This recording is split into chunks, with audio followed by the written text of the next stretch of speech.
آج میں ہمارے دو موضوع ہوں گے۔ ایک تو میلاد ہے، وہ ذکر آپ نے سن لیا کہ محفل میلاد ہے۔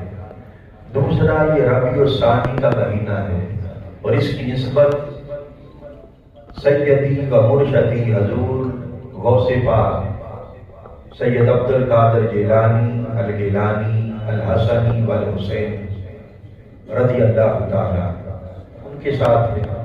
تو انشاءاللہ اینڈ پر میں کوشش کروں گا کہ اس حصے کو بھی ساتھ میں ایڈ کروں، اور جہاں سے مجھے لنک ملے گا موضوع میرا میلاد کے حوالے سے رہے گا، شان مصطفیٰ آقا علیہ السلام کی شان، اور جہاں سے مجھے لنک ملے گا انشاءاللہ تو وہیں سے میں انشاءاللہ شان غوث الورا کی طرف یا پھر تعلیمات غوث الورا کی طرف چلا جاؤں۔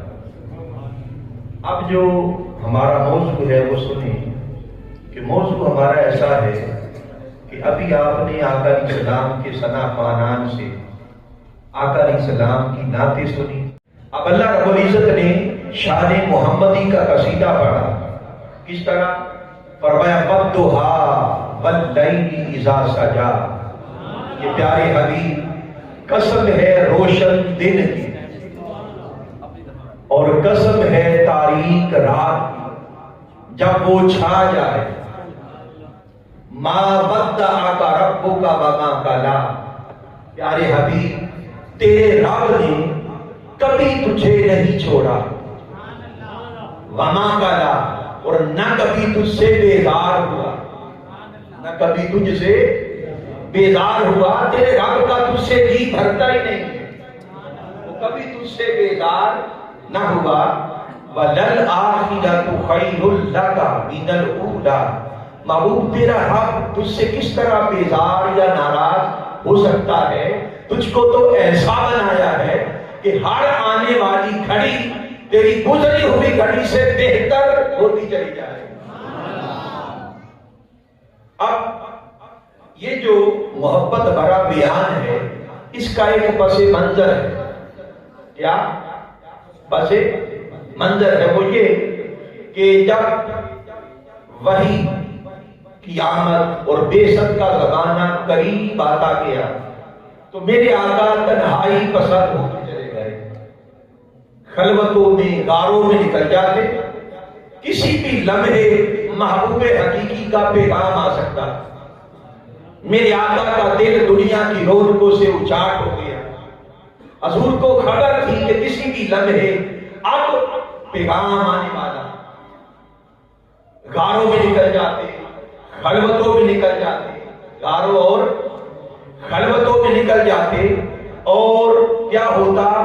40 دن تک لوٹ کر نہ آتے، لوٹ کر نہ آتے۔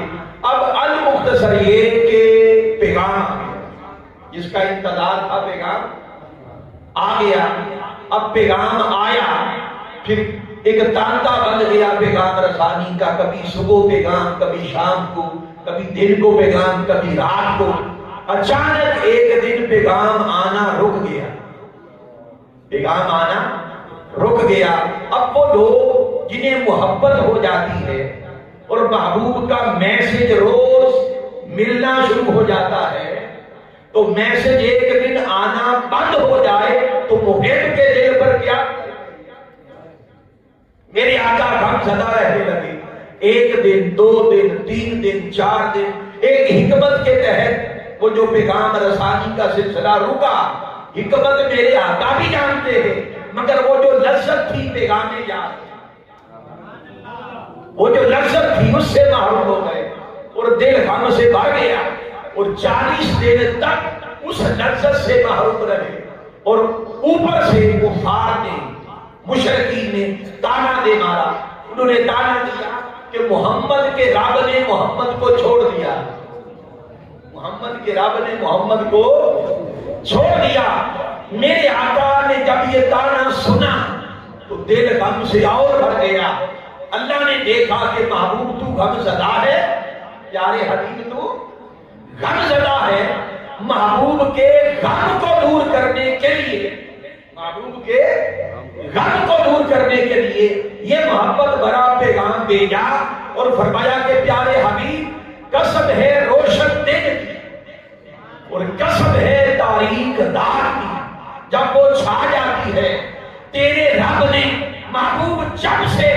تجھے اپنا محبوب کیا ہے، جب سے تجھ کو اپنا محبوب بنایا ہے تب سے لے کر آج تک کبھی تجھ سے ناراض نہیں ہوا، وہاں کلا، اور نہ کبھی تجھ سے جی بھرا، نہ کبھی تجھ سے بیزار ہوا۔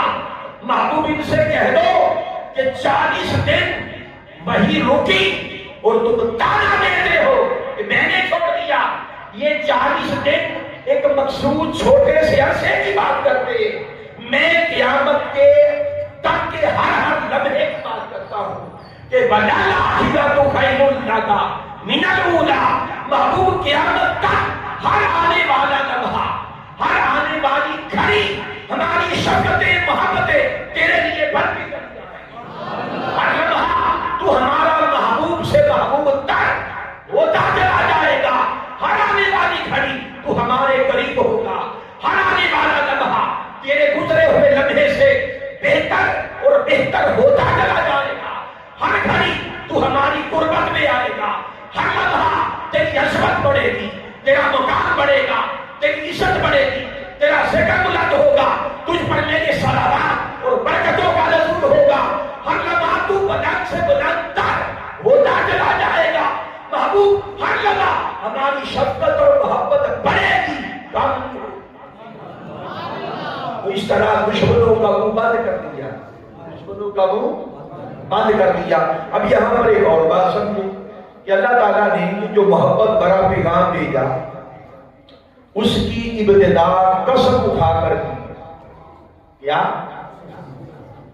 قسم اٹھا کر۔ اب دیکھنا یہ ہے کہ اللہ کو کیا پڑی کہ وہ قسم اٹھائے؟ جی اللہ کو کیا پڑی کہ وہ قسم اٹھائے؟ بھئی قسم اٹھانے کے محتاج ہم ہیں، کیونکہ ہم مخلوق ہیں، محدود اور کمزور ہیں، اپنی بات میں وزن پیدا کرنے کے لیے قسم اٹھاتے ہیں، ایسی بات ہے۔ اور بات پہ قسم اٹھانا اللہ رسول کو پسند بھی نہیں، منع کیا گیا، بلکہ حضور وہ سے پاک منع کرتے، بار بار قسمیں نہ اٹھایا کرو۔ اب قسم اٹھانا کمزوری کی علامت۔ اب ایک بات سمجھے، قسم اٹھانا کمزوری کی علامت ہے۔ اب اللہ کو کیا پڑی کہ وہ رب کائنات ہونے کے باوجود قسم اٹھائے، اور قسم کسی مقدس شے کی اور اعلیٰ شے کی اٹھائی جاتی ہے، اور اللہ ساری کائنات کا رب ہے۔ وہ رب کائنات ہو کے جب قسم اٹھاتا ہے تو یاد رکھ لو الحمد سے لے کر والناس تک، میں ضمانت کے ساتھ کہہ رہا ہوں، الحمد سے لے کر والناس تک سارا قرآن پڑھ لیں، جہاں پر بھی رب تعالیٰ نے قسم اٹھائی ہے یا تو پیارے مصطفیٰ کی قسم اٹھائی ہے یا مصطفیٰ کی خاطر قسم اٹھائی ہے، اور کوئی سبب نہیں۔ جس جگہ جس مقام پر اللہ نے قسم اٹھائی، یا تو محبوب کے لیے قسم اٹھائی یا محبوب کی خاطر قسم اٹھائی۔ اللہ نے تو مکہ کی بھی جب قسم اٹھائی تو مکہ کی وجہ سے نہیں، مکہ کی قسم اٹھائی تو کعبہ کی وجہ سے نہیں۔ وجہ کیا؟ فرمایا لا اقسم بہذا البلد وانت حل بہذا البلد۔ پیارے حبیب، اس شہر مکہ کی قسم اٹھاتا، اس شہر مکہ کی قسم اٹھاتا۔ باری تعالیٰ مکہ کی قسم کیوں اٹھاتا؟ جب ذہن لڑایا تو ذہن میں کئی باتیں پیدا ہو گئی، آج بھی صاحب کئی باتیں آئی ہیں کہ شاید وہاں پر اللہ کا گھر ہے اس لیے قسم اٹھائے، یا شاید اس لیے کہ وہاں پر مقام ابراہیم ہے، وہاں پر جاہ زمزم ہے، زمزم کا کنواں ہے، وہاں پر پھر حدیب ہے، وہاں پر پھر مطاف ہے، وہاں پر مزدلفہ ہے، وہاں پر انبیاء رسل کے مقدس مزارات ہیں، وہاں پر رکن یمانی ہے، رکن شمالی ہے، یہاں پر سقف معمور، سقف بیت المعمور ہے۔ یعنی یہ جو قدم قدم پر انوار کی برکھا ہے، شاید قسم اٹھانے کی، مکہ کی قسم اٹھائی وجہ یہ ہے، شاید یہ ہے، یا ساری چیزیں ملا کر پھر اللہ نے قسم اٹھائی۔ جب ذہن اس طرف گیا، اللہ نے فرمایا کہ بندو خاموش ہو جاؤ، میں نے مکہ کی قسم اٹھائی ہے تو کسی اور سبب سے نہیں، کسی اور سبب سے نہیں، صرف ایک وجہ ہے، اس شہر مکہ کی قسم اٹھائی، یہ مکہ کی وادی قسم اٹھانے کے لائق نہ میرے گھر کی وجہ سے نہ کسی اور سبب سے بنی، وجہ فقط ایک ہے، انت ہلو بہذا البلد، کہ پیارے حبیب یہاں پر تو چلتا پھرتا نظر آتا ہے، یہاں کی گلیوں میں تو خرابے نال ہوتا ہے، یہاں کی ہوا فضاؤں میں تیرے پسینے کی خوشبو مہکتی ہے، پیارے حبیب جب ان گلیوں میں تو چلتا ہے تو میں تکتا رہتا ہوں، میں ادھر ادھر نہیں دیکھتا، میں صرف تجھے تکتا ہوں۔ فَإِنَّكَ بِأَعْيُنِنَا، پیارے حبیب تو ہر لمحہ ہر گھڑی ہماری نگاہوں میں رہتا ہے، ہم ہر لمحہ تجھے تکتے رہتے ہیں، ہماری نگاہوں میں ہر لمحہ تو رہتا ہے، ہر وقت تجھے تکتے رہتے ہیں، تو جن گلیوں سے گزرتا ہے تو میں ان گلیوں کی قسم کھاتا ہوں، جن راہوں سے گزر جاتا ہے میں ان راستوں کی قسم کھاتا ہوں، وہ خاک کے ذرات جو تیرے قدموں کا بوسہ لیتے ہیں میں ان کی قسم اٹھاتا ہوں، جن گھوڑوں پر تو بیٹھتا ہے میں ان گھوڑوں کی قسم اٹھاتا ہوں، جس کملی کو اوڑھ کر تو سو جاتا ہے میں اس کا ذکر کرتا ہوں، اور جو کملی اوڑھ کر تو کھڑا ہوتا ہے میں اس کا ذکر کرتا ہوں، تو بیٹھے تو میں تکتا ہوں، تو کھڑا ہو جائے تو میں تکتا رہتا ہوں، محبوب تو چل پڑے تو میں دیکھتا ہوں، تو رکے تو میں دیکھتا ہوں، محبوب جو تو کرتا جاتا ہے میں شریعت اور دین بناتا جاتا ہوں۔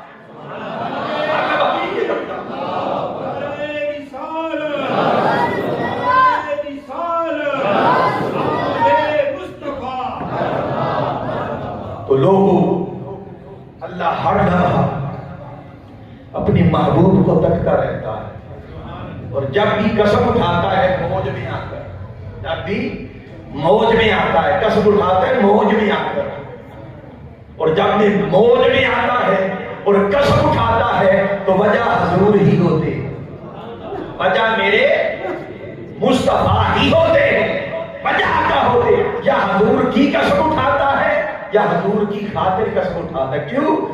وہ ہر وقت محبوب کو ہی تکتا رہتا ہے۔ یہاں پر ایک بات اچانک میرے ذہن میں آ گئی، وہ میرا موضوع تو نہیں تھا مگر ذہن میں آ گئی، ہر محفل کا ایک نصیب ہوتا ہے، وہ سمجھے ہم آئینہ دیکھتے ہیں، کی آئینہ کیا دیکھتے ہیں جی؟ خود کو دیکھتے ہیں، یہ ہمارا آئینہ ہے، ایک خدا کا آئینہ، ایک خدا کا آئینہ ہے، ہم کبھی کبھی دیکھتے ہیں خود کو، ہم خود کو کبھی کبھی دیکھتے ہیں، بس اوقات دیکھتے ہیں، بس آئے مانگ سجائی چلے گئے، ہمارا آئینہ وہ ہے جس میں ہم خود کو کبھی کبھی دیکھتے ہیں، اور رخ محمد خدا کا آئینہ ہے، خدا کا آئینہ ہے، اور وہ کبھی کبھی نہیں خود کو تکتا، اس رخ محمد میں اپنے جلوے تکتا ہے، اس رخ محمد میں اپنے جلوے تکتا ہے۔ ایک خاص بات یہاں پر سب دیکھے گا، ہر انسان جس کو بھی آپ دیکھتے ہیں، یہاں پر کتنے احباب ہیں سب اس کی تائید کریں کہ جس کو بھی آپ دیکھیں گے تو پہلی نظر جب پڑے گی آپ کیا کہیں گے؟ اس کو میں نے دیکھا ہوا، یا یہ فلاں جیسا ہے۔ آشمی صاحب ایسا ہوتا ہے کہ بچہ پیدا ہو جائے، بچہ پیدا ہوتا ہے اور دوست احباب رشتہ دار دیکھنے آتے ہیں تو پہلی نظر میں ہر کوئی کہتا ہے کہ ماشاءاللہ یہ تو اپنے باپ جیسا کہتے، کوئی کہتا ہے یہ اپنی ماں جیسا، کوئی کہتا ہے یہ اپنے دادا جیسا، یا اپنی دادی جیسا، یا اپنے نانا نانی جیسا، یا اپنے چاچو جیسا، یا اپنی پھوپھی جیسا، کہتے ہیں نہیں؟ ہر بچہ جس کو بھی کوئی دیکھتا ہے پہلی نگاہ میں وہ کسی نہ کسی طرح نظر آتا، مگر لوگوں روح زمین پر جب خدا کا محمد پیدا ہوتا ہے، خدا کا مصطفیٰ حضور تاجدار کائنات پیدا ہوتے ہیں، جس نے دیکھا حضور کسی کی طرح نظر نہیں آئے، جس نے دیکھا اس نے بے مثل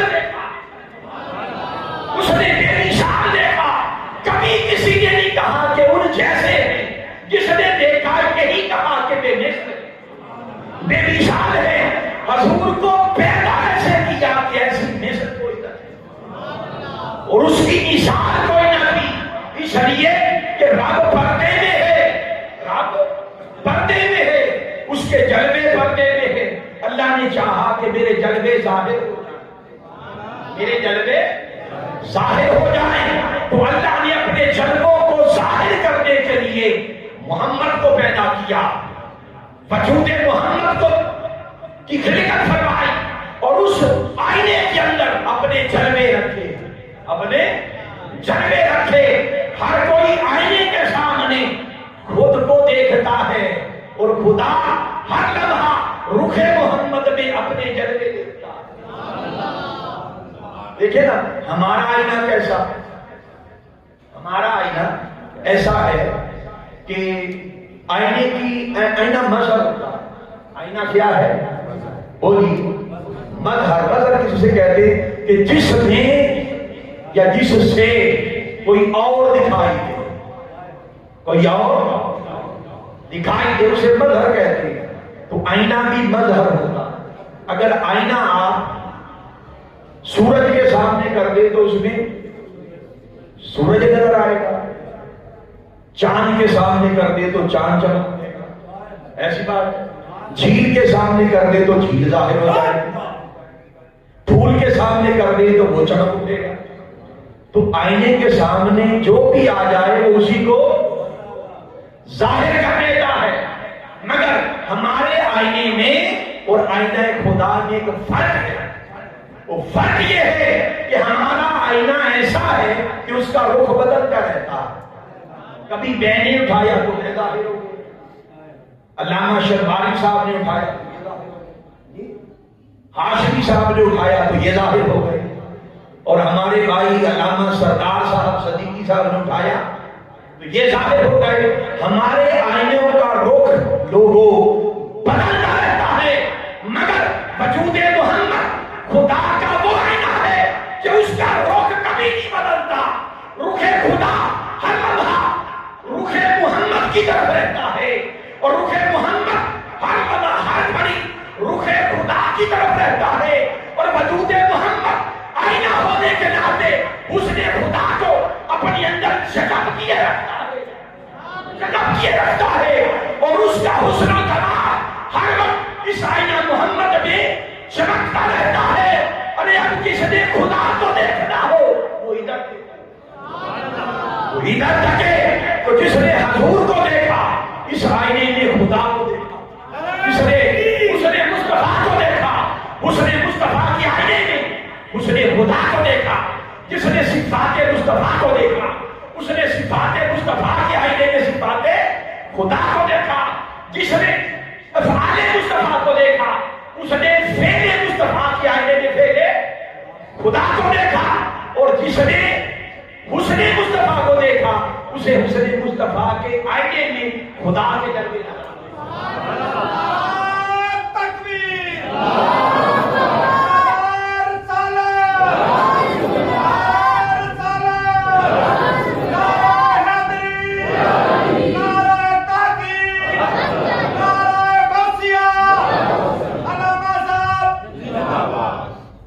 اب یہ بات کوئی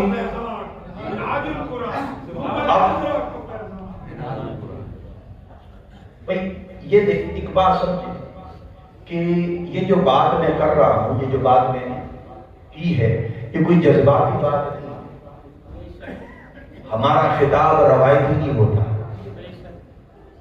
یہ جذبہ کوئی کہے کہ بھائی ثابت کرے، بھائی ثابت کرے، میں ایک فکر میں 2-3 چیزیں ثابت کر دیتا ہوں۔ وہ کس طرح؟ اللہ نے فرمایا وَمَا رَمَيْتَ إِذْ رَمَيْتَ وَلَٰكِنَّ اللَّهَ رَمَىٰ، کہ پیارے حبیب وہ جو کنکر مشت بھر کنکر اٹھا کے تو نے کفار کو مارے تھے، تو نے مارے تھے، فرمایا وہ تم نے تو نہیں مارے،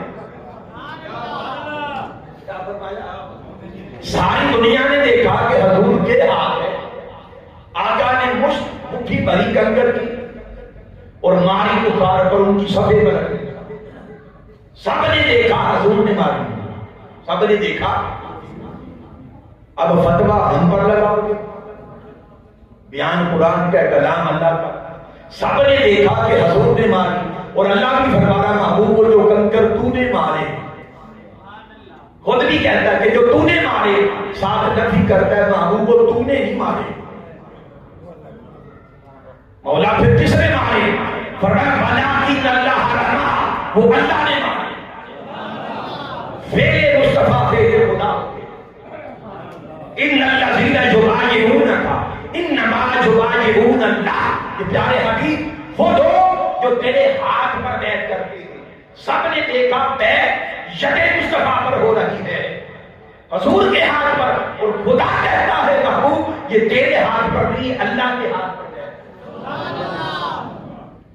پھر خدا کہتا وما ینطق عن الہویٰ ان ہوا الا وحی یوحیٰ. محبوب زبان تیری ہے، بول تیرے ہیں، زبان تیری ہے، مگر کلام ہمارا. کلام یہاں پر گولڑے کا تاجدار ہو رہا ہے.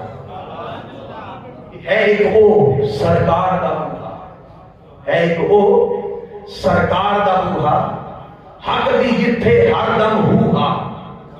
ہر ایک لفظ سرکار دی زبانوں ان ہوا الا وحی یوحیٰ. حضور جو بولتے وہ اللہ کی وحی ہے، حضور جو کہتے ہیں وہ اللہ کی وحی ہے. یا وہ قرآن ہوگا یا قرآن بھی اللہ کی وحی ہے، حدیث بھی اللہ کی وحی، حدیث بھی اللہ کی وحی. یہ جو فرمایا تو ہوگا نطق مصطفیٰ، حضور کا بول، اس زبان سے جو نکلنا ہے وہ اللہ کی وحی ہو جائے. بھلے وہ قرآن ہو جائے، بھلے وہ حدیث ہو جائے، وہ اللہ کی وحی ہوتا.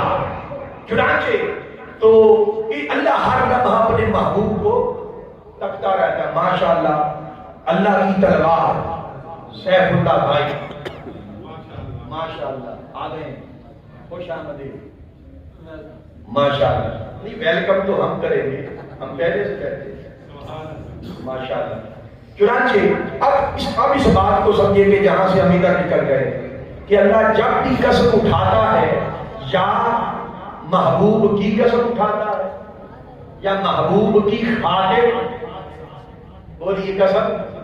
جب یہ بات طے ہو گئی تو اب ہم نے دیکھنا یہ ہے کہ جب اللہ نے قسم اٹھائی، قسم ہے روشن دن کی، تو مراد عام دن نہیں ہو سکتا.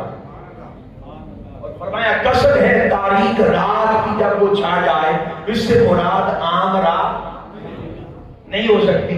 اب ہم نے کھوج لگانا اور یہ دیکھنا ہے کہ یہ روشن دن جس کو اللہ روشن کہتا ہے، اس دن سے مراد کیا ہے، اور تاریک رات سے مراد کیا ہے وہ سنیے.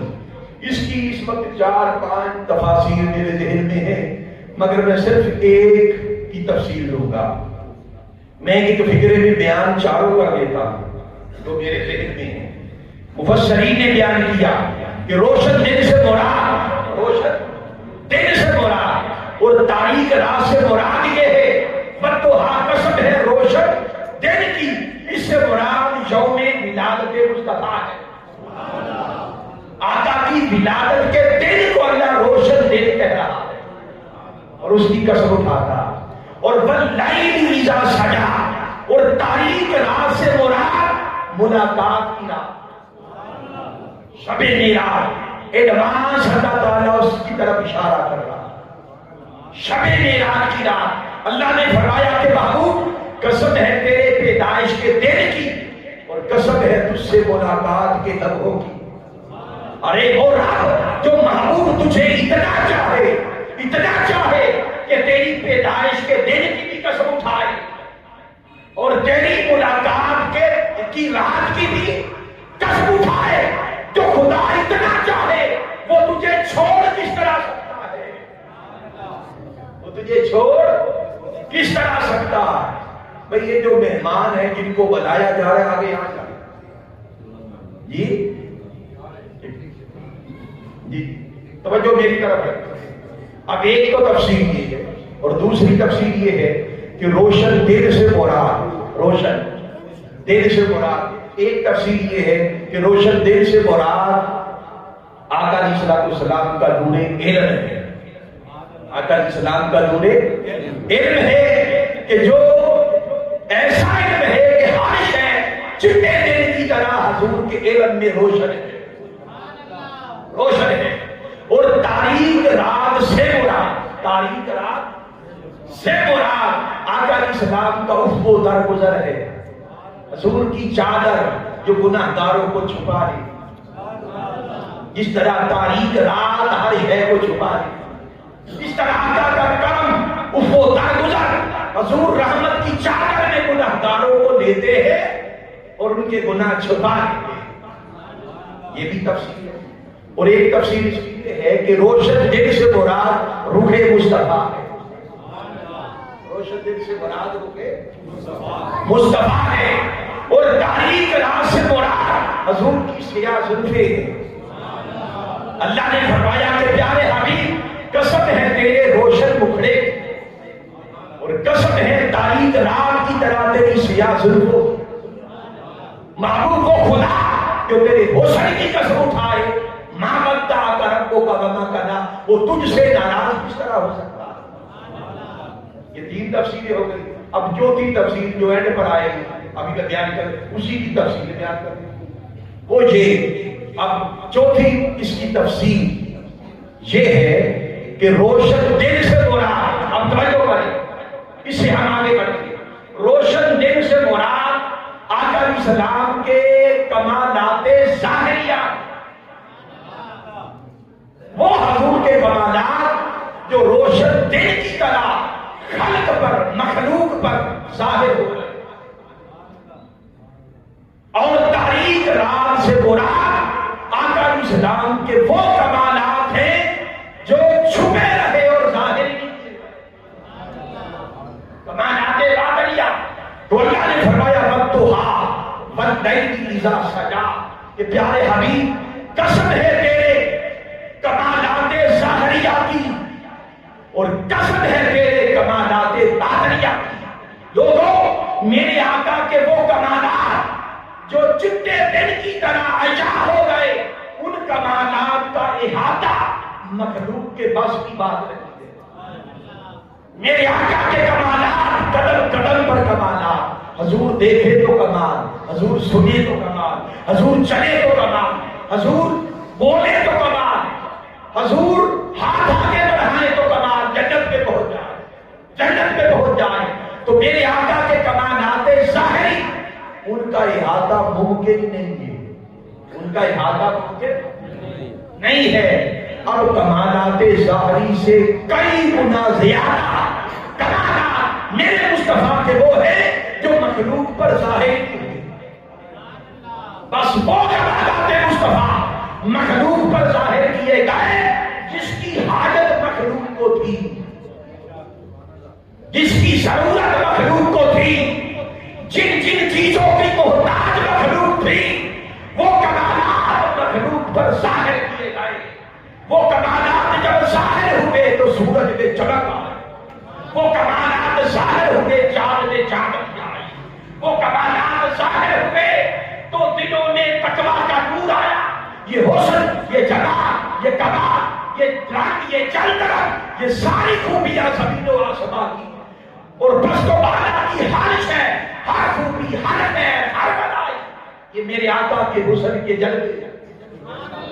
میرے آقا کے حسن کے جلوے ہیں اور ان کو شمار کیا ہی نہیں جا سکتا.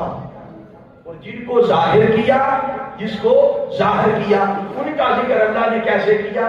فرمایا ساری کائنات، یہ ساری کائنات قلیل ہے، ساری کائنات قلیل ہے، مگر مصطفیٰ جو تیرے کمالات ہیں، ظاہری کمالات، وہ عظیم ہے. وہ اب اگر ساری کائنات قلیل ہے، شرق سے لے کر غرب تک کی وسعتوں کو دیکھیں، زمین کے نیچے کیا، اوپر کیا، خلائے مسیح میں کیا، ظاہر کیا، باطن کیا، جہاں ایک نہیں کروڑوں اربوں جہاں ہیں، ان جہانوں میں کیا، سارے جہانوں میں کیا. ہم اس کو شمار نہیں کر سکتے اور اللہ ان سب کو شمار کر کے کہے قلیل ہے. اللہ کیا کہے؟ قلیل ہے، مگر جو ظاہر ہوئے ان کو کہے کہ عظیم ہے۔ اگر یہ کائنات اللہ کے سامنے قلیل ہے تو جس کو عظیم کہے تو وہ کتنا عظیم ہوگا، وہ کتنا عظیم ہوگا۔ اب یہاں پر ایک واقعہ میرے ذہن میں آ رہا ہے، بڑا ایمان افروز واقعہ ہے۔ بھئی توجہ ہے، بات سمجھ آ رہی جی؟ اب سنیے، واقعہ بڑا ایمان افروز ہے کہ شیخ ابو الحسن رحمت اللہ تعالی وہ بیان کرتے ہیں کہ حضور کے کمالات کے حوالے سے میرے دل میں ایک شوق پیدا ہوا کہ میں چلو شاید اللہ مجھے دکھا دے سر عرش جب ملاقات کی، اور جہاں پر ملاقات کے وقت محبوب کے قدم لگے تھے بس ان قدموں کے نشانات کو تک لوں، قدموں کے نشانات کو تک لوں، دیکھ لوں۔ کہتے میں پرواز کر گیا۔ ایک جو عارف ہوتا ہے نا، اس کی پرواز پلک جھپکنے میں لوہے محفوظ تک ہوتی۔ کہتے ہیں پرواز کر گیا اور پرواز کرتا گیا کرتا گیا کرتا گیا 7 لاکھ عرش عرش ایک نہیں ہوئی۔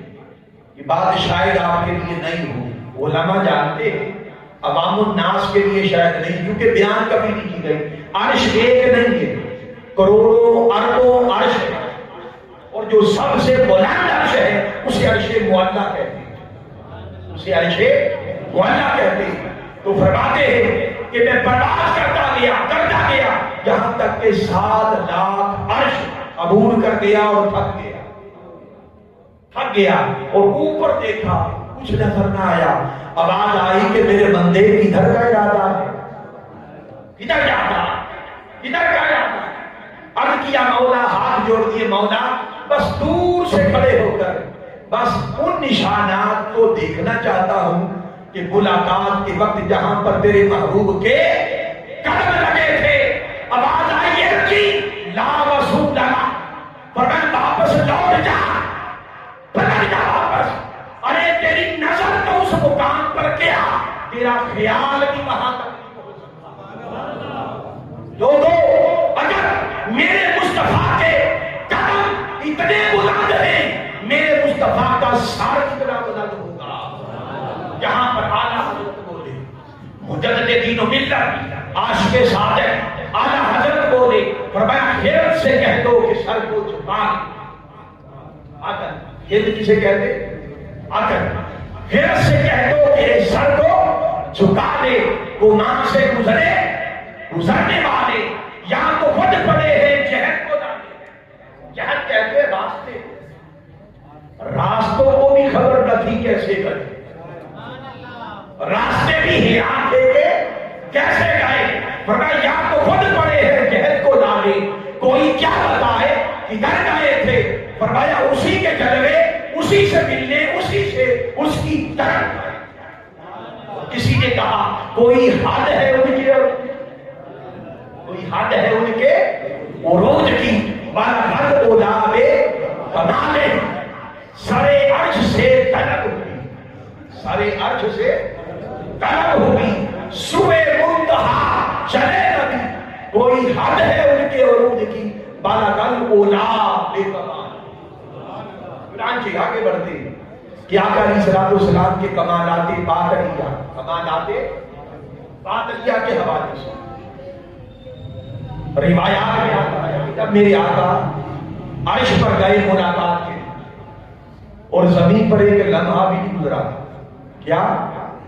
ایک لمحہ بھی نہیں۔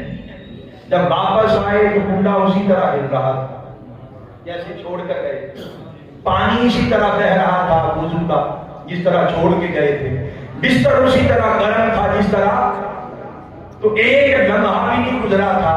اور وہ جسے ایک لمحہ بھی نہیں گزرا کہتے، اس میں آقا علیہ السلام نے 70,000 علوم اللہ کی بارگاہ سے پائے، وہ جس کی خبر مخلوق کو نہیں۔ اور اللہ نے بھی فرمایا فَأَوْحَىٰ إِلَىٰ عَبْدِهِ مَا أَوْحَىٰ، اللہ نے اپنے محبوب سے راز و نیاز کیے، اللہ نے اپنے محبوب سے راز و نیاز کیے، راز کی باتیں کہی، محبوب کو سنائی۔ مولا کیا عاشق طلب گئے کیا، فرمایا ماں ہوا تمہیں کیا، راز کی بات ہے۔ 70,000 علوم وہ جو مخلوق پر ظاہر ہی نہیں کیے گئے، مخلوق پر ظاہر نہیں کیے۔ اب یہاں پر ایک بڑی ایمان فروز بات اور بڑی نازک بات جو میں کہنے لگا وہ یہ تھا، ایک لمحہ بھی نہیں گزرا، کیا تھا، ایک لمحہ بھی نہیں گزرا۔ اور حدیث مبارکہ میں آتا ہے، سیاستہ کی کتب میں بھی ہے کہ روز باقاعدگی کے ساتھ 24 گھنٹوں میں ایک لمحہ ایسا آتا اللہ سے ملاقات کا، وہ ایک لمحہ بھی نہیں تھا تو 70,000 علوم ملے۔ کتنے علوم ملے؟ 70,000 علوم ملے۔ اور فرمایا کہ روز باقاعدگی کے ساتھ میرے اور خدا کے درمیان ایک لمحہ ایسا آتا ہے، ایک لمحہ ایسا آتا ہے جس میں نہ کوئی فرشتہ، نہ کوئی ملک، نہ کوئی مرسل، نہ کوئی پیغمبر، کوئی بھی اس پہ مخالف ہو سکتا، کوئی اس پہ دخل نہیں دے سکتا۔ اللہ رسول کا ایسا ملن ہوتا تھا روز، فرمایا ایک لمحہ۔ اب یہاں پر محاسبہ کریں، جس کو لمحہ بھی نہیں کہتے، اس ملاقات میں تو 70,000 علوم پائے، تو جب ایک لمحہ روز ملتے ہوں گے، ایک لمحہ روز ملتے ہوں گے، ارے لوگوں نہ جانے خدا کیا کیا دیتا ہوگا اور میرے مصطفیٰ کیا کیا لیتے ہوں گے۔ حدیث مبارکہ میں آتا ہے کہ ایک بار اسی طرح کا ایک لمحہ آ گیا اور حضرت عائشہ کو خبر نہ تھی، حضرت عائشہ کو، ام المؤمنین حضرت عائشہ کو خبر نہ تھی، تو آقا کو آواز دی جواب نہیں آیا، پھر آواز دی جواب نہیں آیا، تو قریب جا کے جب بآواز بلند حضور کو پکارا تو میرے آقا ایسی کیفیت پہ تھے کہ مخلوق اس پہ مغل ہو ہی نہیں سکتی، تو میرے آقا کی زبان مبارک سے نکلا کر فرمایا من انتی، تو کون ہے؟ آئے تو کون ہے؟ حضرت عائشہ پریشان ہوئے کہ میں کون ہوں؟ عرض کیا آقا انا عائشہ، فرمایا من عائشہ، عائشہ کون عائشہ؟ عرض کیا آقا عائشہ تو بنت ابی بکر، آپ کے رفیق غار، آپ کے بہر راز دوست ابو بکر کی بیٹی عائشہ، فرمایا من ابی بکر، ابو بکر کو کہتی میں گھبرا گئے۔ عرض کیا آقا ابی بکر بن ابو قحافہ، ابو قحافہ کا بیٹا ابو بکر، فرمایا من ابو قحافہ، ابو قحافہ کو حضرت عائشہ فرماتی خدا کی قسم میں گھبرا کے الٹے پاؤں واپس لوٹ آئی، واپس لوٹی، پھر اچانک میرے دماغ اور دل میں ایک سوال پیدا ہو گیا کہ آج خاص وقت ہے، آج پوچھ لیا جائے من انت یا رسول اللہ، آقا آپ کون ہے؟ اے عرش سے چل کر فرشتوں میں رہنے والے، اے نوری وجود رکھ کے ہم جیسے بشریوں میں رہنے والے، اور عرش کے مہمان ہو کر ہم جیسے خاکیوں میں شادی بیاہ کرنے والے، اور غزوات کے اندر رہ کر بھوک اور چوٹیں کھانے والے، غزوات میں محبوب آج آپ بتا دیں آپ کون ہے، آج پردہ اٹھا دے۔ کہتے یہ سوال لے کر جیسے میں قدم اٹھاتی کوئی نادیدہ قوت تھی جو مجھے روک دیتی کہ خبردار یہ سوال کرنے کی اجازت نہیں۔ یہاں پر پھر گولڑے کا تاجدار بولا، وہ بولے فرمایا کہ کوئی مصر نہیں ڈھولن دی، کوئی مصر نہیں ڈھولن دی، چپ کر مہر علی اتھا جا نہیں بولن، اتھا جا نہیں بولن دی۔ پھر آگے بڑھتے، اب یوں سمجھ لیں کہ جو میرا پہلا حصہ ہے گفتگو کا، یہ سمجھ لیں آخری اس کا حصہ ہے، پھر ہم حضور غوث پاک کی تعلیمات کیا پیشہ جو بھی اللہ کو منظور ہوا اس طرف نکل گیا، ٹھیک ہے جی۔ اب سنیے، ایک بار میرے آقا دریائے رحمت مصطفیٰ جوش میں آ گئے، اور آقا نے حضرت عائشہ سے فرمایا سال یا عائشہ، عائشہ مانگ کیا مانگ؟ اب یہ جو بیان کرنے لگا ہوں اس کو آج کی محفل کا میسج بھی سمجھے، میسج لے کر جایا کرے۔ لیکن نا ہماری جو محفل ہے نا وہ رسمی رہ گئی، کیا ہے؟ ہمارے قائد حضور شیخ الاسلام ڈاکٹر محمد طاہر القادری وہ بڑے غم کے ساتھ فرماتے ہیں تین چیزیں ہوتی ہیں، ایک آلام، بولیے کیا؟ آلام، اور ایک تعلیم اور ایک تربیت۔ ہماری محفلیں بس آلام ہے، علم کی جمع، یعنی صرف انفارمیشن دینا۔ اس طرح خبریں ہوتی ہیں نا سیف اللہ صاحب، خبریں ہوتی ہیں، خبریں پڑھ کے سنانا اور خبریں سن کے چلے جانا، نہ تعلیم ہوگی نہ تربیت ہوگی، نہ تعلیم ہوگی نہ تربیت ہوگی، نہ تعلیم نہ تربیت۔ ہماری محفل یا آلام بن گئی، بس انفارمیشن، بس خطیب آتا ہے خطاب کرتا ہے انفارمیشن دے کے چلتا، اسے فکر نہیں کسی کی صلاح ہو یا نہ ہو، اور عوام کو بھی پتا ہے کہ یہ صلاح کے لیے خطاب نہیں ہو رہا، بس یہ کیا ہے، بس حضور کا ذکر سننا، اس میں سعادت تو ہے، سعادت تو ہے، مگر تعلیم اور تربیت مفقود ہے۔ تو آپ تعلیم اور تربیت لے کے جایا کریں، آپ کی تعلیم اور تربیت کے لیے یہ میسج ہے، یہ جو حصہ جو آپ کا بیان کرنے لگا ہو۔ فرمایا سالی عائشہ، عائشہ مانگ کیا مانگ؟ جو مانگو گی عطا کرو، اور یہ فرمایا کہ مجھ سے مانگ، کیا فرمایا؟ مجھ سے مانگ۔ آج کچھ لوگ کہہ دیتے اللہ کے سوا کسی اور سے مانگ لیا تو شرک ہو گیا، اور حضور فرما رہے ہیں کہ مجھ سے مانگ۔ اسی طرح اور بھی کئی صحابہ سے فرمایا، حضرت ربیہ سے فرمایا سالیہ ربیہ، ربیہ مانگ کیا مانگتا؟ عرض کیا آقا اور کچھ نہیں چاہیے، یہ جو آپ کے جوڑے اٹھاتا ہوں، آپ کے مسلے بچھاتا ہوں، آپ کو وضو کرواتا ہوں، یہ نوکری جنت میں بھی مل جائے، اور کچھ نہیں چاہیے۔ یہ مانگ مولویانہ نہیں، یہ مانگ مولویانہ نہیں ہے، یہ عاشقانہ ہے۔ صحابہ عاشق لوگ تھے، خالی مولوی نہ تھے، لیکن نا مولا روح پہلے مولوی تھے، اور خود بیان کرتے ہیں کہ مولوی ہرگز نہ شد مولا روح، کہ میں مولوی تھا، مولا روح تب بنا جب شمس تبریزی کے کوچے مل گئے، گلیاں مل گئی، عشق مولا بنا دیتا، مولوی سے مولا بنا دیتا۔ میری بات سمجھے؟ چنانچہ فرمایا سالی عائشہ، عائشہ مانگ کیا مانگتی؟ حضرت عائشہ خوش ہو گئی اور حیران ہوئی، عرض کی آقا میں جو مانگوں گی عطا کریں گے؟ فرمایا ہاں عائشہ کہہ دیا جو مانگو گی عطا کیا جائے گا۔ عرض کی آقا مشورہ کرنے کی اجازت ہے؟ مشورہ کرنے کی اجازت ہے؟ آقا نے فرمایا مشورہ، تیری جو طلب ہے مانگ۔ عرض کی آقا میں ابو بکر کی بیٹی، آئے ہائے یہ صدیق کی صدیقہ بیٹا، یہ صدیق اکبر کی صدیقہ بیٹی ہے۔ عرض کی آقا میں ابو بکر کی بیٹی ہوں، کوئی چھوٹی شے نہ مانگ لو، مجھے اجازت دے مشورہ کر دوں، اجازت دے۔ آقا نے فرمایا مشورہ کسے کرنا ہے؟ عرض کی آقا اپنے بابا ابو بکر سے۔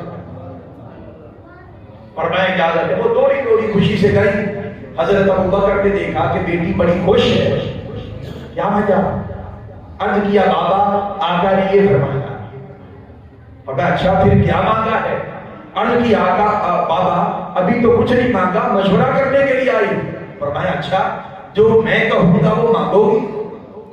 جی بابا اسی لیے تو آئی، اب رفیق یار کی طلب دیکھو۔ آپ نے فرمایا بیٹی نہ ہمیں دنیا کی طلب ہے نہ آخرت کی طلب ہے، نہ دنیا کی طلب اور نہ آخرت کی طلب۔ طلب کیا ہے؟ وہ جو اللہ نے فرمایا فَأَوْحَىٰ إِلَىٰ عَبْدِهِ مَا أَوْحَىٰ، وہ جو راز و نیاز ہوئے تھے، وہ جو راز و نیاز ہوئے تھے، نہ جانے محب الحبیب میں کیا باتیں ہوئی تھی، وہ راز کی باتیں اللہ نے ماں اوہا کہہ کر خاموش کروا دیا کہ خبردار ان باتوں میں نہ پڑو، وہ راز کی باتیں ہیں، محبوب نے کہہ دیا ہے تو ہمیں پتا چل جائے گا۔ ان راز کی باتوں میں سے جا کر کہو کہ آقا اور کچھ نہیں چاہیے، وہ جو راز کی باتیں ہوئی تھی ان میں سے کوئی ایک راز کی بات بتا بس. آئے آئے قربان جائے. جب میرے آقا کو خبر ہوئی میرے آقا یوں مسکرائے کہ دندان مبارک واضح ہو گئے. اور اس لیے یقیناً مسکرائے ہوگے کہ میرے دوست میرے یار کی خواہش دیکھو, طلب دیکھو, خوش ہوئے.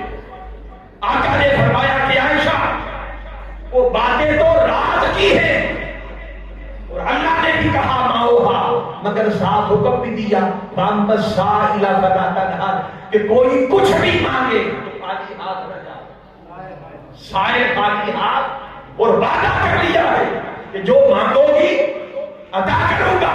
پر میں سن اب آپ بھی سنیں اور اس کو اپنے دل اور دماغ کی تختیوں پر نقش کر دیں.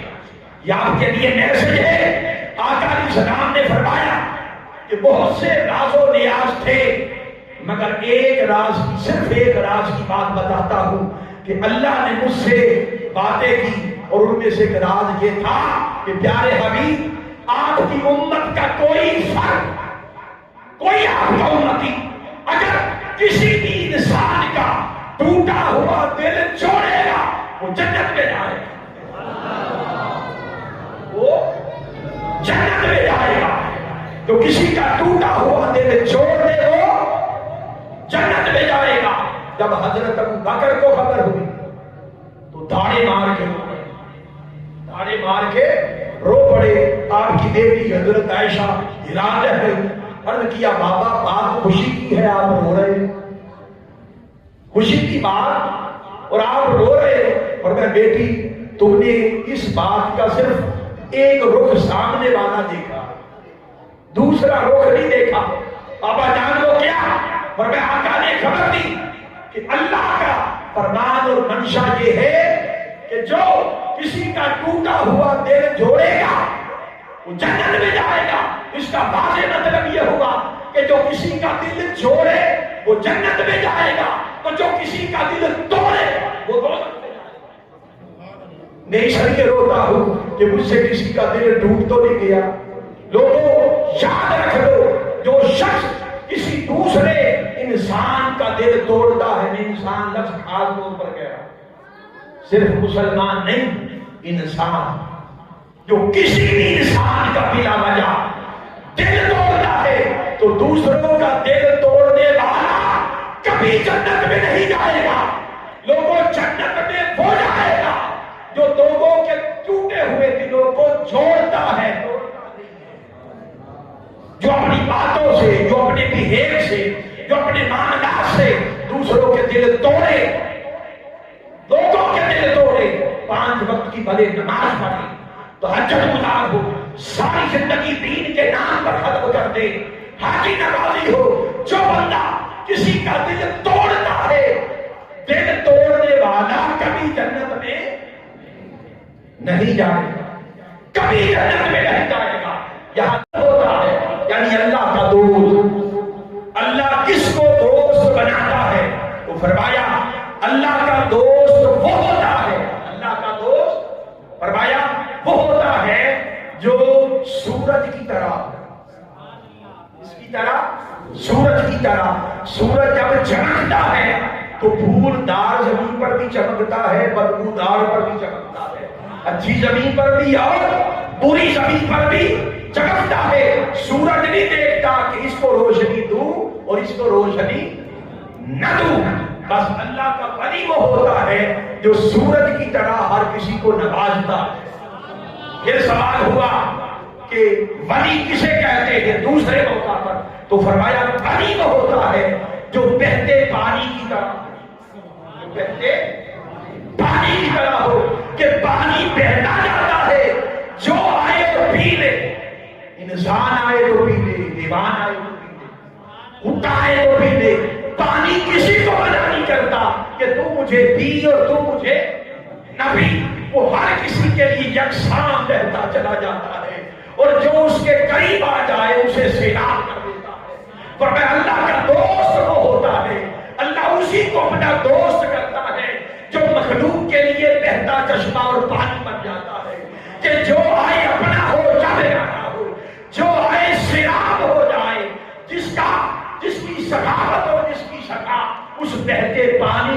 ہو جائے اسی کو اللہ اپنا دوست بناتا۔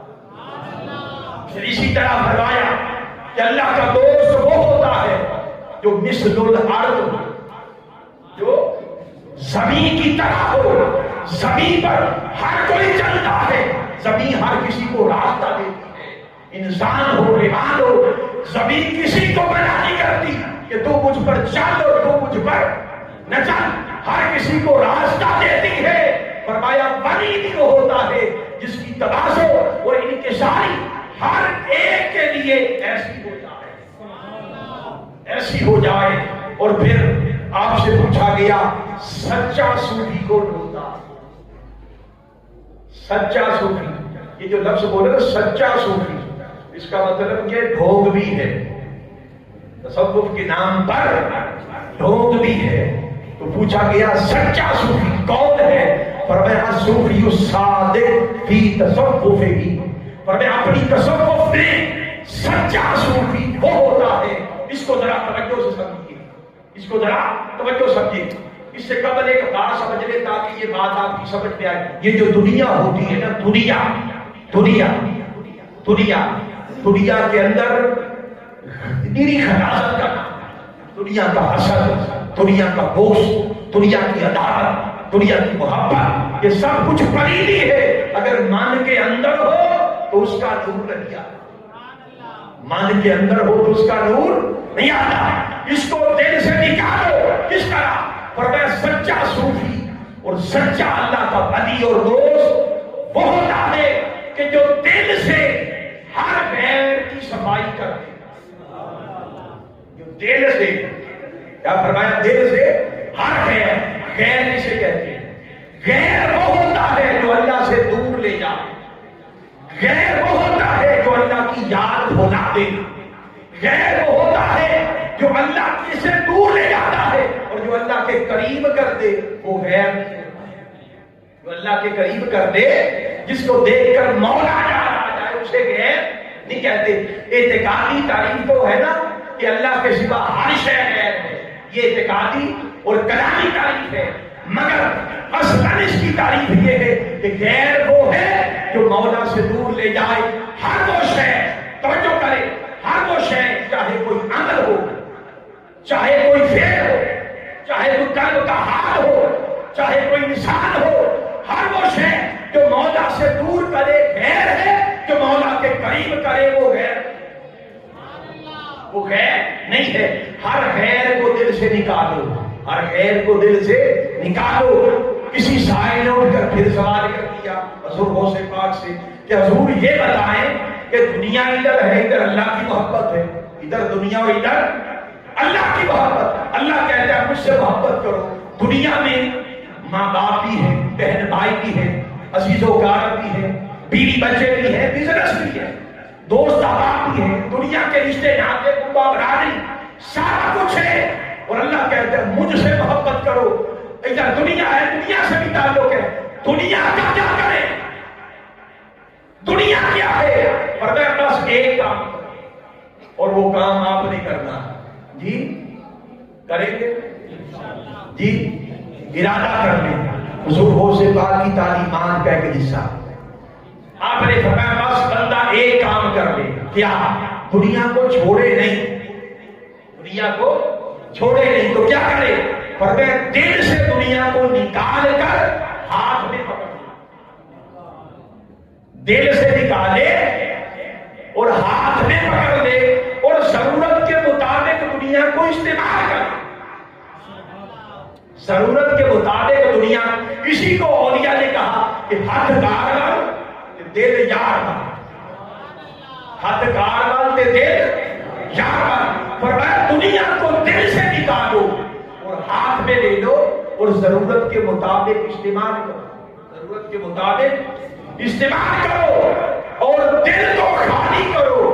دل کا جو آنگن ہے اس کی صفائی کرو اس کے لیے، تاکہ وہ آئے، اس کی خاطر دل کا دروازہ کھلا رکھو۔ اور وہ تب آتا ہے کہ جب من دنیا کا حسد، دنیا کا بغض، دنیا کی محبت سے پاک ہو جاتا ہے۔ اور آخر بات، اس کے بعد میں پھر اجازت چاہوں گا، پھر حضور غوث پاک رضی اللہ تعالیٰ عنہ آپ سے پوچھا گیا کہ حضور اسی طرح ولایت کے حوالے سے کہ اللہ کا دوست اگر پہچاننا ہو، پہچان اللہ کے دوست کی پہچان، اللہ کے دوست اور ولی کی پہچان، اگر اس کے سوا کوئی نظر آئے باقی سب کچھ ہو سکتا ہے، وہ کبھی اللہ کا ولی نہیں ہو سکتا۔ اللہ کے ولی کی پہچان فقط یہ ہے اور اسی میں سارا کچھ ہے۔ فرمایا جو اللہ کا دوست ہو جاتا ہے، اللہ کا ولی ہو جاتا ہے، اس کے سوچنے کا انداز بدل جاتا ہے۔ جس کے سوچنے کا انداز یہ ہو جائے وہ اللہ کا ولی ہو جاتا ہے۔ وہ کیا؟ فرمایا جس کو دیکھو وہ ہمیشہ مثبت بات کرے، جب بھی بات کرے مثبت بات کرے تو سمجھ لو اس کو لو لگی ہوئی ہے، اس کو لو لگ گئی ہے اللہ کی محبت۔ اور جو بندہ جب بھی بات کرے کسی کی خامی بیان کرے، جب بھی بولے کسی کا عیب بیان کرے، جب بھی بولے کسی کے خلاف ہی بات کرے، جو عیب جوئی کرے، سمجھ لو اس کو اللہ کے ساتھ لو نہیں لگی، وہ کٹا ہوا ہے، وہ دنیا دار ہے، بھلے وہ ممبر میں بیٹھا، بھلے وہ کوئی ہو۔ فرمایا جو اللہ کا ولی ہوتا ہے جب بولتا ہے تو خیر بولتا ہے۔ اس کو یوں سمجھیے، دیکھیں نا یہ گلاس ہے، نظر آ رہا ہے اس میں کتنا پانی جی؟ ہاف ہے نا، آدھا۔ توجہ کریں، اب اس کو بیان کرنے کے دو طریقے، کتنے طریقے؟ دو، ایک مثبت انداز ہے اور ایک منفی انداز ہے۔ مثبت انداز یہ ہے کہ آپ کہیں کہ آدھا گلاس بھرا ہوا ہے، یہ مثبت انداز ہے، اور دوسرا منفی انداز ہے، کوئی کہے کہ آدھا خالی ہے۔ اب جس نے کہا بھرا ہوا اس کی بات بھی درست، جس نے کہا خالی ہے اس کی بات بھی درست، بات دونوں کی درست ہے، مگر زاویہ نگاہ میں فرق ہے، زاویہ نگاہ میں فرق ہے۔ ایک ہی نگاہ گلاس کے بھرے ہوئے حصے کو تک رہی ہے، دوسرے کی نگاہ خالی حصے کو تک رہی ہے، مگر بس جو گلاس کے بھرے ہوئے حصے کو تکے وہ ایمان سے بھرا ہوا ہے، جس کی نگاہ خالی پر ہو، عیب پر ہو، وہ ایمان سے خالی۔ خود بندہ عیب دار ہو تو دوسروں کے عیب دیکھتا ہے، اندھا ہو تو اندھیرا نظر آتا ہے، چور ہو تو ہر کوئی چور نظر آتا ہے۔ جو خود عیب دار ہو وہ دوسروں کے عیب تکے گا، وہ دوسروں کے عیب تکے گا۔ اس لیے حضور غوث پاک نے فرمایا مثبت دیکھے، جس کو اللہ کے ساتھ لو لگ جاتی ہے، جو اللہ کے ساتھ جڑ جاتا ہے، اس کو اس راز کی خبر ہو جاتی ہے کہ اللہ دوست کسے بناتا ہے، پھر اس کا مزاج بدل جاتا ہے، اس کے سوچنے کا رنگ ڈھنگ بدل جاتا ہے، پھر اس کی سوچ یہ ہو جاتی ہے۔ اب آپ خود اندازہ کریں اور اپنے گریبان میں جھانکیں ہماری یہ سوچ ہے کہ نہیں، اور جتنی ہماری سوچ ہے اتنے ہم اللہ کے قریب ہیں۔ وہ کیا؟ فرمایا جو اللہ کا دوست ہو، جس کو بھی دیکھے گا، جس کو بھی دیکھے گا اس کو خود سے بہتر جانے گا، جس کو دیکھے گا خود سے بہتر جانے گا۔ پوچھا گیا حضور غوث پاک سے وہ کیسے؟ فرمایا تو ایسے کہ اگر وہ چھوٹی عمر کے بچے کو دیکھے، اگر وہ چھوٹا بچہ ہو، چھوٹی عمر کا بچہ ہو، تو پھر یہ خیال کرے اس کی عمر تھوڑی ہے تو گناہ بھی تھوڑے کیے ہوں، اس لیے بہتر جانے۔ اور اگر بڑی عمر کا کوئی شخص دیکھو، وہ دیکھے تو پھر یہ خیال کرے عمر زیادہ ہے تو نیکیاں بھی زیادہ ہو۔ یہ ہے مثبت انداز سوچنے کا، تو پھر نیکیاں بھی زیادہ ہوگی، اس بنا پر اس کو بھی اچھا جانے۔ پھر فرمایا اگر عالم کو دیکھو، عالم کو دیکھو تو اس خیال سے کہ اس کے پاس علم زیادہ ہے، اس کے علم کو دیکھو، علم زیادہ ہے تو نیکیاں بھی زیادہ جوڑی ہو، اس علم کی بنا پر اس سے بھی اچھا جانو، اسے بھی اچھا جانو۔ پھر فرمایا اگر جاہل کو دیکھو، اگر جاہل کو دیکھو تو یہ خیال کرو کہ یہ جاہل ہے اور بے خبری میں نادانی میں خطائیں کر جاتا ہے، نادانی اور جہالت میں خطائیں کر جاتا ہے، اس کی نادانی کی وجہ شاید یہ بن جائے کہ اللہ معاف کر دے، مگر میں تو نادان خود جانے، اس جہل کو دیکھ کر بھی اس بنا پر خود سے اچھا جانے کہ جہالت کی بنا پر خطائیں کر جاتا ہے۔ پھر یہاں تک کہ آپ نے فرمایا فتح الربانی میں آپ کی کتاب ہے، آپ نے فرمایا کسی کافر کو دیکھے، کسی کافر کو دیکھے تو یہ خیال کرے کہ آج کافر ہے، ممکن ہے مرنے سے پہلے کلمہ پڑھ دے، مرنے سے پہلے کلمہ پڑھ لے اور خود اپنی آخرت اور انجام سے ڈرے کہ پتہ نہیں مجھے کلمہ نصیب ہوگا یا نہیں، بس یہ سوچ کے اسے اچھا جانے۔ تو لوگوں میسج یہ ہے کہ لوگوں اللہ کا وہی ہے، اللہ کے قریب وہی ہے جو اللہ کے بندوں کے قریب ہے، جو اللہ کے بندوں سے محبت کرے، نیکوں سے بدوں سے۔ میرے آقا رحمت للعالمین بن گیا، سارے جہانوں کے لیے رحمت، حضور انسانوں کے لیے، بدوں کے لیے، نیکوں کے لیے، بچوں کے لیے، بوڑھوں کے لیے، جوانوں کے لیے رحمت بن کر آئے، پھر انسانوں کے بعد حیوانوں کے لیے، جمادات کے لیے، نباتات کے لیے، حیوانات کے لیے، چڑیوں کے لیے، پرندوں کے لیے، اونٹوں کے لیے، بھیڑیوں کے لیے، ہرنیوں کے لیے۔ کائنات خلق کا کوئی وجود ایسا نہ تھا جس پر میرے آقا کی رحمت کی چادر تنی نہ تھی۔ بس حضور کے ہو جاؤ، حضور کی صفات مقام سخا کا فیض پاؤ، جس کو حضور کی سخا کا فیض ملتا ہے وہی مصطفیٰ والا ہوتا ہے، وہی خدا والا ہوتا ہے۔ تحریک منہاج القرآن صبح و شام امت کی محبت ہی کا درس دیتی ہے، انسانیت کے ساتھ فدا کا رویہ رکھنا اور لوگوں کے ساتھ نیکی کا سلوک رکھنا اور یہ بہیو کرنا، شرک سے لے کر غرب تک یہ جو تصوف ہے جس میں دین ہے، یہی اسلام ہے، یہی تصوف ہے، یہی سارا کچھ ہے، اسی میں بھلائی ہے، اسی میں ایمان ہے۔ طریق منہاج القرآن صبح و شام اسی کا درس دیتی ہے کہ نفرت نہ کرو، محبت کرو۔ اگر کوئی گناہ کا مریض ہے تو مریض سے اگر ڈاکٹر ہی نفرت کرے اس کا علاج کون کرے گا؟ اس کا علاج کون کرے گا؟ علاج کی خاطر جو مریض ہو اس سے محبت کرو تاکہ اس کے اندر شوق پیدا ہو، اس کو حوصلہ دو تاکہ حوصلے سے وہ ایمان کی طرف آئے۔ اس لیے میسج یہ ہے کہ اگر چاہتے ہو کہ اللہ تمہیں اپنی دوستی میں لے جائے تو اللہ کے بندوں سے دوستی کرو۔ اگر چاہتے ہو اللہ تم پر شفقت فرمائے، اللہ کے بندوں کے لیے شفیق ہو جاؤ۔ اگر چاہتے ہو کہ اللہ تم پر رحم فرمائے تو اللہ کے بندوں پر رحم کیا کرو۔ یہ تحریک منہاج القرآن کا میسج ہے، اس کو ساتھ لے کے جائیں۔ بھائی 8:30 ہو گئے، ٹھیک ہے، اب خطاب ختم۔ اللہ تعالیٰ آپ سب کا حامی ناصر ہو، کوئی خالی ہاتھ لوٹ کے نہ جائے، ہر کسی کو در رسول